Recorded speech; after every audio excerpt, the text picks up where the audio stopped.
పొరడేడే సప్పు లేదు. కీనేనో ఉంటే చెట్టు కింద ఆడుకుంటుండేమో. పొరని కనిపెడుతుండు. నిన్న పక్కూళ్ళ ఈతకు పోయి 2 పొరగాలు చచ్చిపోయారట. అవునా?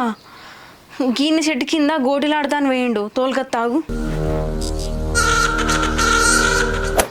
అయ్యో అందరు పోరాళ్ళు ఉన్నారు, మా పోరడే కనబడతలేడు, చెట్టు కిందనే ఉంటాండే. ఎటు పోయినట్టు ఇడు. అబే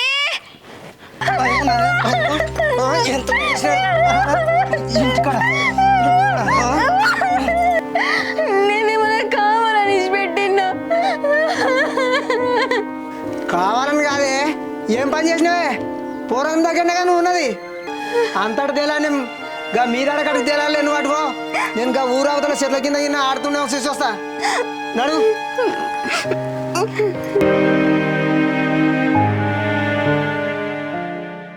ఇక 100 రూపాయలు ఇగో.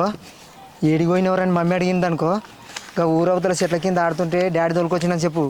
మళ్ళీ వేరే ఊళ్ళో డాడీ వాళ్ళ దోస్తులు ఇంటికాడ దించి వచ్చిందని చెప్పకు, సరేనా? దిగు. ఏడు దొరికిండు.